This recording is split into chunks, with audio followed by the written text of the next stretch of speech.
طریقہ ایسا ہے کہ آپ لوگوں نے بےحد مبارکے سے کام لیا اور میری ستائش لیتے ہیں، اور میں یہ سوچتا رہا کہ میرے مرنے پر آپ لوگ کیا کہیے گا. ابھی تو آپ نے اتنا کہہ دیا ہے تو کوئی رہا کیا ہے، تو اچھا یہ کہ میں مر جاؤں تاکہ آپ لوگوں کو دوبارہ کچھ اور نہ کہنا پڑے. بہت ایک طرح سے واقعی یہ وقت یہ موقع ایسا ہے جو انسان دل کو بالکل پگھلا دیتا ہے. میں تو ہرگز اس طرح کے کلمات کا مستحق نہیں، ہدایت کا مستحق نہیں. میں نے ہمیشہ اپنے کو اردو زبان کا اردو ادب کا بہت ہی اپنا خادم، پہلے طالب علم اور پھر خادم سمجھا. اور میں نہیں سمجھتا کہ اب اگر مان لیجیے کہ میرے مذہبی تہذیب میں میرے ماحول میں کچھ چیزیں نہیں تھیں اور میں نے انہیں لانے کی کوشش کی تو یہ کوئی بہت بڑا ایسے کارنامہ کہا جائے گا. اور بس یہ ہے کہ میں جس چیز کی طرف میں زیادہ سب کی توجہ منتخب کراتا رہا ہوں، کرنے کو کوشش کرتا رہا ہوں کہ آپ کی توجہ منتخب رہے، وہ یہ کہ سوال پوچھیں کہ جو کہا جا رہا ہے، جو لکھا گیا ہے وہ صحیح ہے کہ نہیں، اس کے لیے کوئی دلیل ہے کہ نہیں، کوئی اس کے لیے کوئی یا صرف ہمارا بیان ہے.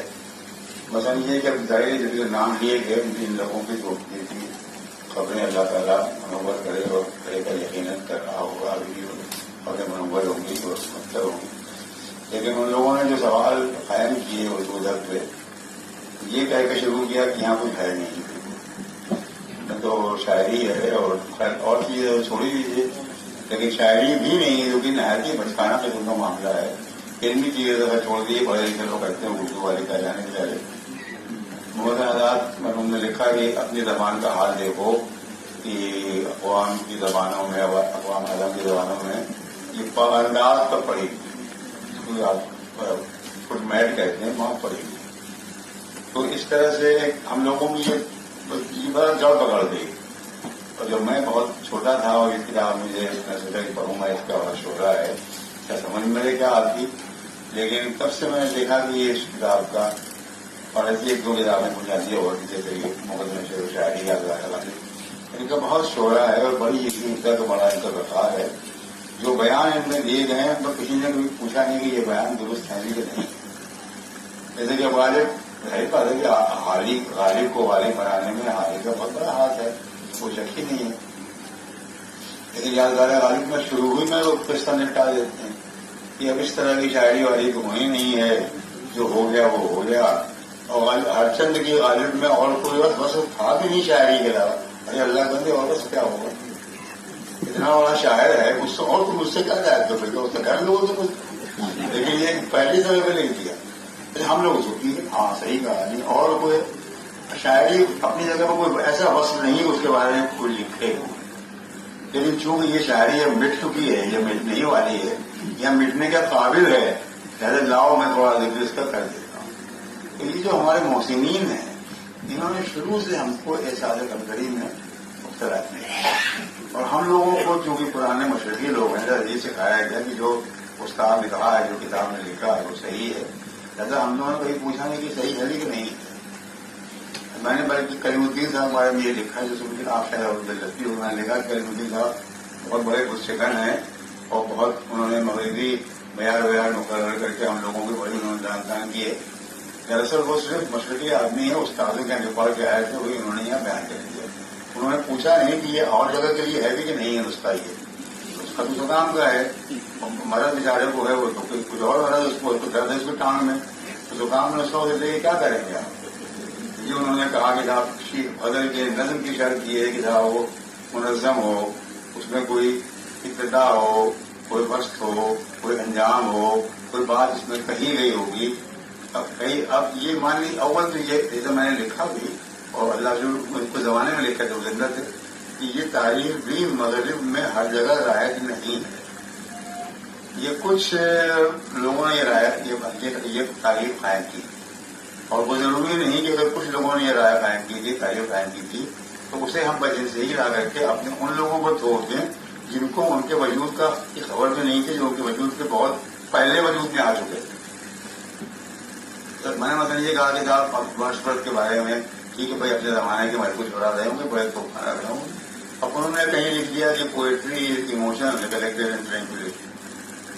انہوں نے کہیں یہ بھی لکھ دیا کہ صاحب poetry is spontaneous over flow of feeling of heart. مجھے اب تک یاد 70 برس ہو گئے پڑے ہوئے, مجھے اب تک یاد. اتنا ٹھوکا گیا ہم لوگوں کے زمانے میں. کسی نے پوچھا تھا کہ یہ آپ کے لیے صحیح ہو سکتا ہے کہ وہ ہمارے لیے صحیح ہے کہ نہیں ہے, کہیں پوچھا نہیں ہے. تو جو چیز کہ میں ہمیشہ اپنے چھوٹوں سے کہتا رہا ہوں, ساتھیوں سے بھی کہتا رہا ہوں, نبی زبان سے بزرگوں سے بھی میں نے کہہ دیا, اس میں نہیں چوکا ہوں کہ کچھ بھی جو آپ کو ملے اس کے بارے میں پوچھ لیجیے کہ صحیح ہے کہ نہیں ہے, اس کے دلائل کیا ہیں, شواہد کیا ہیں, کس بنیاد پہ یہ بات کہی جا رہی ہے. محمد عسکری نے پہلا آدمی کیوں ہوا, عسکری نے یہ کہا کہ ہر قوم کو اور ہر عربی معاشرے کو حق ہے کہ وہ اپنے اصول و قواعد خود مقرر کرے. یہ ہم لوگوں نے نہیں کہا. الدین صاحب کہہ کے نکل گئے کہ صاحب یہ نیم نشے سے کچھ خبر ہے, اور اتنے بڑے بڑے معاف کیجیے کہ افغان بغل کہتا ہے, اتنے بڑے سر استاد نقاد پیدا ہوئے, کسی کو تو جواب نہیں بن پڑا. جواب تو بہت ہی آسان تھا کہ آپ زبان پر نسخہ لائیں, ہمارے کسی کو درد کی کام نہیں اس کی ہو رہا. یہ جو شرط ہی نہیں ہمارے یہاں جو آپ بتا رہے ہیں, ہم تو اپنی شرطوں سے پڑھیں گے نا. ایک اس طرح کی مثلا غزل نیم ایشی بھی ہے اور بہت ہی پسماندہ کی. اب غزل کی ریزہ خیالی, یہ لوگ خیر منحوس لفظ کیجیے گا, ریزہ خیالی بہت استعمال کی. ریزہ خیالی, ارے بھائی کس نے ریزہ خیالی بتائی غزل کے بارے میں, اور غزل کی تعریف کیا ہے. مطلب میں نے تو کہا اور لکھا اور بھی کہتا ہوں, آپ نے سن لیجیے سب لوگ, کہ مشکل ترین صنف دنیا میں کوئی ہے تو غزل ہے, جس میں کہ پورا نظام ایک موجود ہے وزن کا اور قافیے کا اور لطیف کا, اور شرط مگر یہ ہے کہ سب شعر ہم قافیہ نہ ہوں اور ہر شعر الگ الگ بھی ہو. اور پہلا والا مصرع جو ہم قافیہ نہیں اگلے والے مصرع سے ان دونوں کو رب بھی قائم ہوتا ہو. یہ کوئی کر کے دکھا دے, پسینہ تھوکتے ہیں اچھے لوگ خون تھوکتے ہیں, جس طرح نظم کہیں گے کوئی لوگ نہیں. یہ مشکل ترین صنف سخن ہے اور بہت ہی بالغ اور ترقی یافتہ صنف سخن ہے. انسان کے خیالات کو کس طرح سے مرتکز کر دیا جائے چند لفظوں میں, 8-9 میں سے لفظ کا ایک مصرع ہوتا ہے, تو ذرا کہہ کے دکھا دیں ہم کو. ایک آدھ لوگوں نے جو کیا ہے, بڑے لوگوں نے تو شیکسپیئر نے کیا, تو شیکسپیئر کو تو خیر ہم تو میر انیس کو بنا دیں گے, پھر دوسری ہند اور شیکسپیئر یہ دیکھیں کہ وہ خود کیا ہیں اور کیوں نہیں آتے ہیں, کیوں ہیں. تو تکلیف بہت ہمارے یہاں ہے, اور بزرگوں کی کئی باتوں پر, استاد کی کئی ہوئی باتوں پر ہمیشہ آنکھ بند کر کے اعتماد کر لینا, یہ معاف کیجیے گا, آپ سب لوگوں میں زیادہ تر لوگ استاد ہی ہونے والے ہیں, یہ ہو جائیں گے انشاءاللہ. زیادہ اچھا نہیں ہے, لیکن یہ کہ ہے یہی.